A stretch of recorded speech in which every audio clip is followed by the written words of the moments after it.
Вот в прошлом году просто была, очень это было, это река тоже была такая.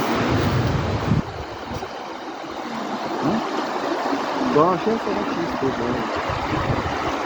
да. Река Асса. Горная Ингушетия, Джайрахское ущелье. Покрытые инеем седые горы зимние. Красота, как слеза, чистая река. И, как говорит наш местный проводник, водитель и гид Муса Сайдулаев.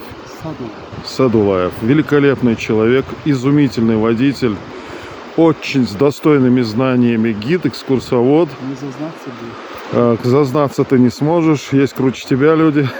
Это я шучу. Круче тебя не может быть. Вот. Едем в горы Ингушетии, по реке Ассе смотрим. Бесконечные притоки родников, великолепие и красота горной Ингушетии. Так как и в Чеченской Республике, как и в Дагестане, так и в Ингушетии. Райские места нашим народам всем достались. До того красивые места. Просто посмотрите, какая красота. Вот. Приезжайте к нам.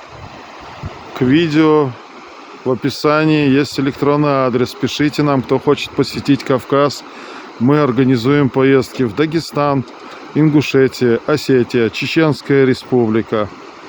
Все знатные интересные места. Вот наши, правда, семейная пара, муж с женой, индивидуальную экскурсию заказали.